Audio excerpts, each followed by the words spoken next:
Hey to my beautiful, beautiful Gemini.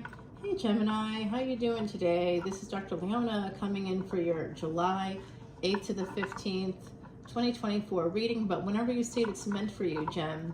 You guys are the gems of the zodiac, a real treasure. Never forget that, my beautiful Geminis. The third house ruled by Mercury that represents communication, travel, transportation, and technology. Mercury also rules Virgo, so you guys share some karma. You're both mutable signs, which means you're the water of the element that you are. In your case, water of air. Okay, so you guys could be clouds, right? Cloud energy. That's kind of nice. I like that. Cloud energy. Clouds are beautiful. By the way, I saw a UFO-shaped cloud with a rainbow ring around it, which indicated there was some kind of metallic something there, and it didn't match the rest of the sky. So go ahead and check out my UFO video exclusively on Patreon. You can see the reading, you can hear about my experience, my first UFO experience, which happened to be on July 2nd, the anniversary of the Roswell, New Mexico crash, which I didn't know until I started to go down the UFO rabbit hole. I've never had a UFO experience or an alien experience. It was something very interesting, and it takes a lot of courage, which is your house. Other people's children, that would include aliens. That's also your house, guys. So if you're interested in UFOs, if you're interested in hearing about my experience, go on over to the VIP lounge on Patreon.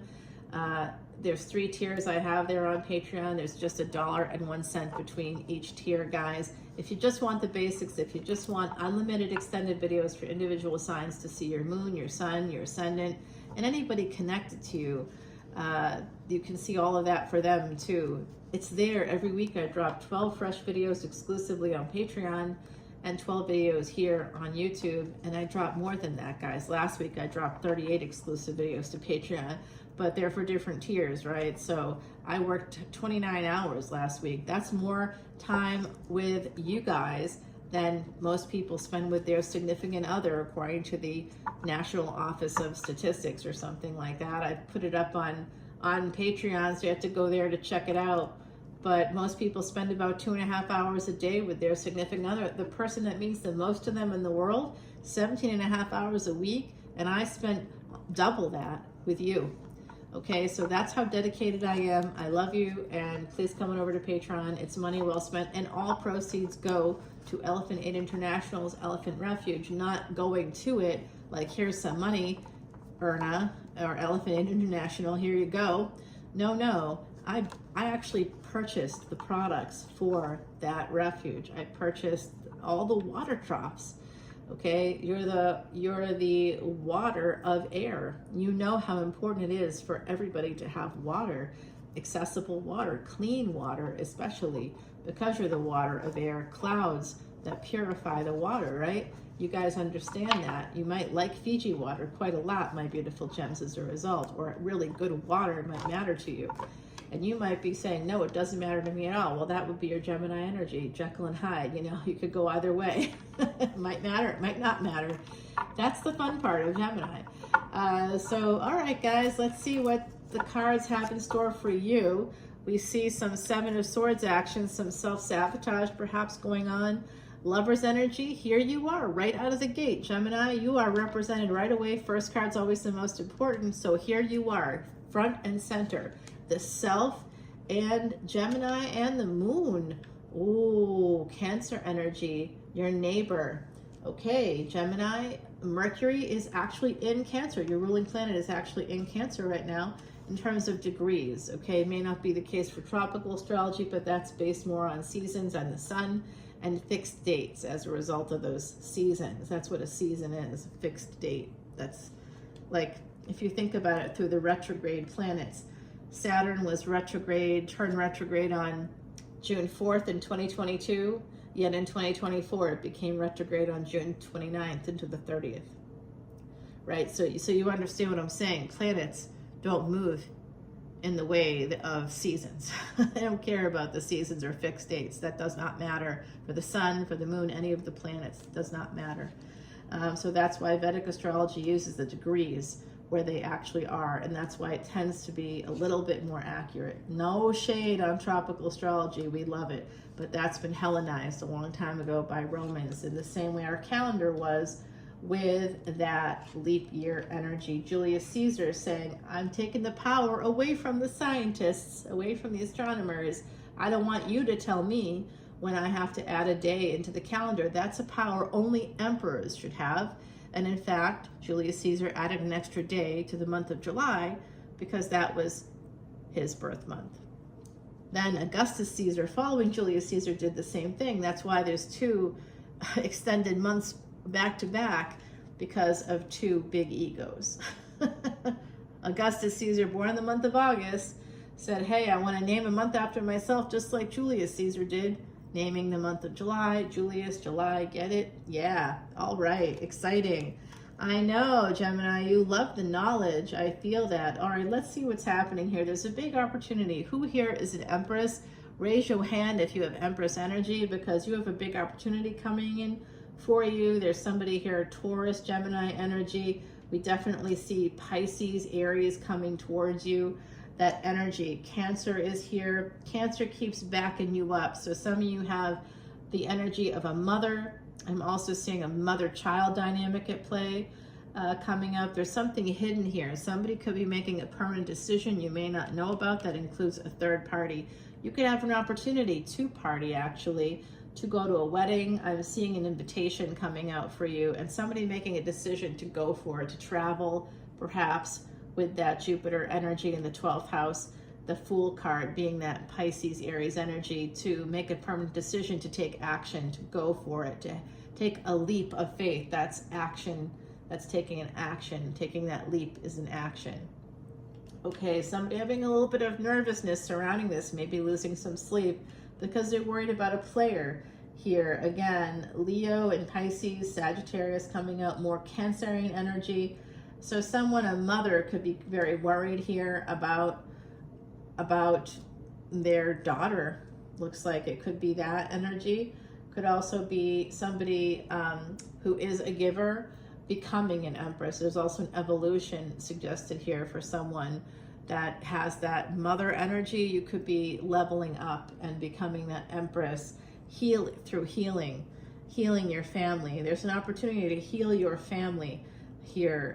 It could be coming in again through some hidden energies, something unseen, something around the full moon, perhaps in the month of July here. Oh, goodness gracious, guys, this is a lot of info.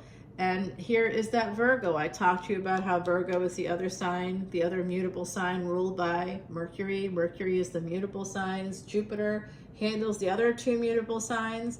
Of the 4 mutable signs, you and Jupiter are connected, Mercury and Jupiter, which is interesting because generally it's not considered to be the best pairing. There could be some arguments there, miscommunications there, even though you're both mutable signs. So there's something here connected to Cancer, motherhood, family, home and family, and there's some financial independence. There's some energy of making a decision to become independent, perhaps from your family.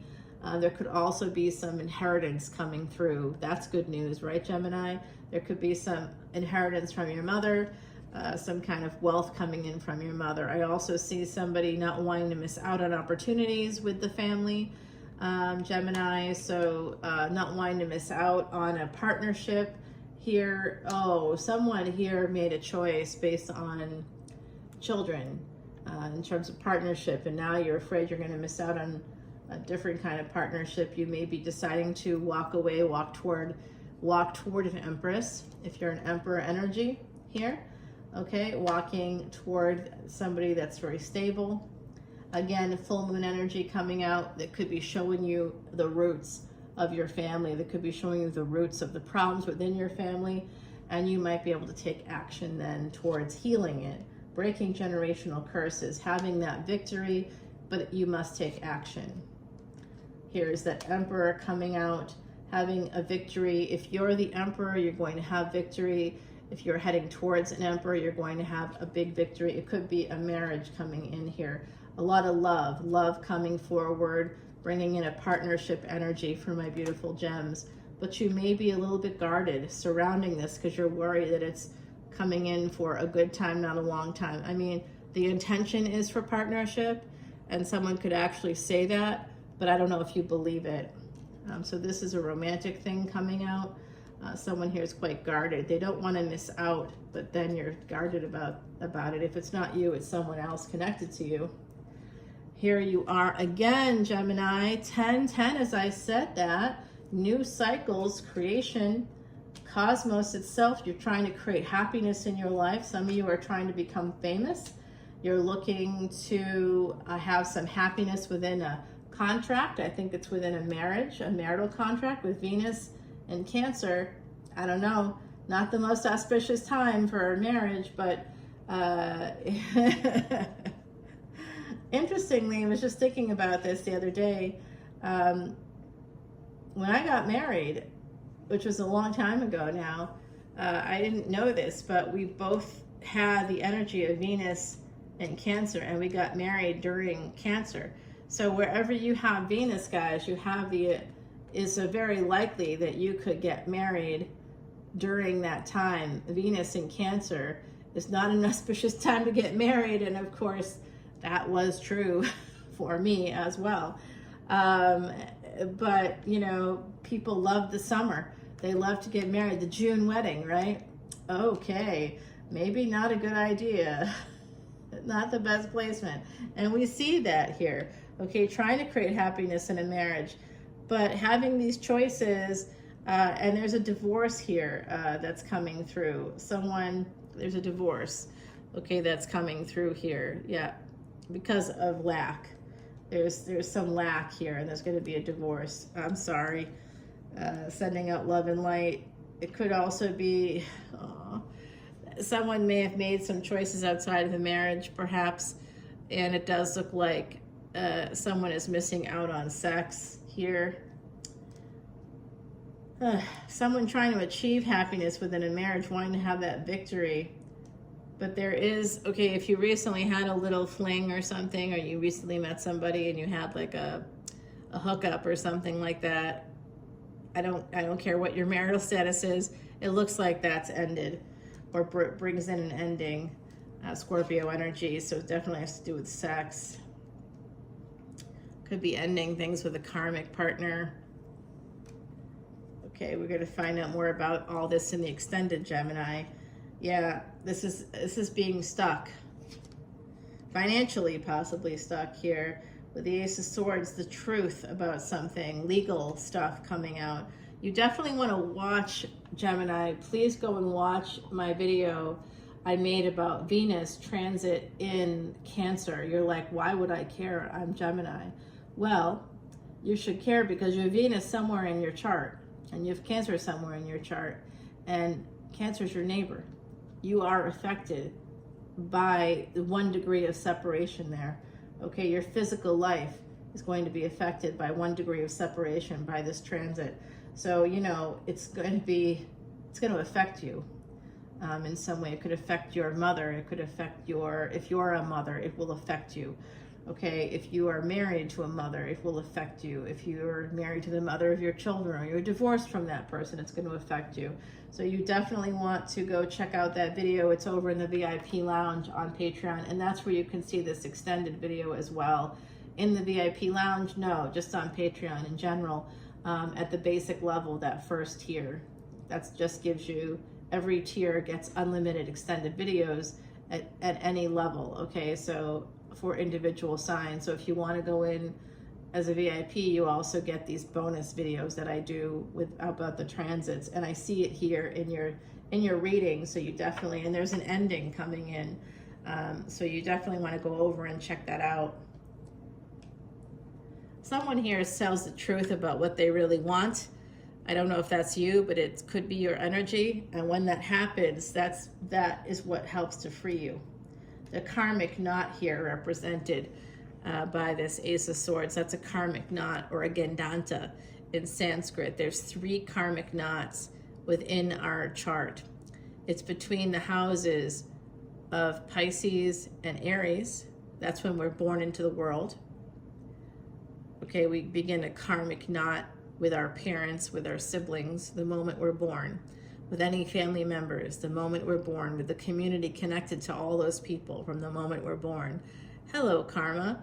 And the next one is between Scorpio and Sagittarius. Oh no, I'm sorry. The next one is between Cancer and Leo, mothers and fathers energy. The sun representing fathers, the moon representing mothers. Very good friends, those mothers and fathers. They have a lot of shared experiences, and there's definitely an obsessive energy connected to that karmic knot. Past life stuff, the nobility of generations that come before you. This is all connected to you directly, and there's a karmic knot here that has to be addressed in order for you to get your wish fulfillment. The other karmic knot is between the 8th and 9th houses, going from surviving to thriving. That starts around age 45, 50. That's when you're going to start to feel that luck, the second chances, the second wind in life. You're going to be like, you know what? It's not over for me. I still look like I'm 35. And you very well could with plastic surgery and fillers. I don't know. Botox is helpful. All right, guys, someone just sent me a message. Let's go ahead and wrap this up so I can head over to the extended with you. This is Saturn retrograde, which happened on from between the 29th and 30th. I just referred to that in the video here. It's going to be bringing in, Saturn happens to be in Aquarius, so that retrograde in Aquarius came out in your reading here. I have a whole video about that over in the VIP lounge. So go join Patreon as a VIP. You get your Vedic astrology chart done for free, and you get a consultation. There's also some energy, more Mercury coming through with Virgo. There could be some healing or medicine needed in this circumstance. There's definitely someone trying to sabotage you. Let's take this over to the extended, guys. I want to use Timothy Lance's Archeon deck. Do I? No, they're telling me not to. They're saying to use the Quiche deck. Sal Biodora's Quiche deck. It's no longer for sale. Sal is fantastic. You can see him at his channel, Eat, Read, Love. He's much more famous than I am for tarot. I'm much more famous than he is for other things in my public life. But we do have similar energies, similar charts. I'll put it that way. And he's given me a lot of knowledge, but also he's given me things like my scry, a beautiful stone here for my Mars energy. He didn't even have my chart when he knew I needed this stone. He's very intuitive. He's a great healer, an intuitive healer, I think. And he does have psychic abilities, but he sells a lot too. He's definitely a salesman. Let's get the 411 on this death card, shall we? And then we need to find out more about this Saturn retrograde and the truth that's going to be coming out over the next 6 months for you. What's this permanent decision being made that you may not see coming? It could be you making this decision, but I don't know. There's a partnership in question here that could start off as a third party, could be connected to Cancer. If you have Venus in Cancer yourself, you definitely want to go over to Patreon. I made a 2-part video. One part shows the karma of each ascendant and what this Venus in Cancer is going to reflect based on that karma. If you want to understand that better, go over to Patreon, guys. Okay, we also have, I'm intrigued by this there's a King of Pentacles here, and there's a King of Wands here. I need more information on that, and a little bit more info on this. Yes, I always get more info on the 5 of Pentacles because that stuff bothers me a lot. It's the Magician trying to manifest choices, but still coming up short. Maybe not having enough money to manifest those choices for yourself. All right, let's see. The bottom of the deck has somebody walking away here. The bottom of this deck has somebody self-sabotaging. 7 to 8. Okay, 7 of Swords to 8 of Cups. So there is flow happening here. We're going to get some answers, guys. Let's go over to Patreon. Here is your Oracle card before we say goodbye. The Feather. It's number 8, which we know, wait, it's number 1. How did I see that as an 8? I don't know, but I saw that as an 8 there for a second. Number 1, that's a number of leadership in numerology. It's also a number that has some insecurities. When we're self-sabotaging, it's because of our insecurities. This feather is telling you to believe in yourself. Your dreams are going to take flight. You have the protection of angels on your side. Wherever you see a feather, just know that an angel is watching over you. Okay, my beautiful gems? Follow me to Patreon. All the information's in the description box below. I'd love to see you there.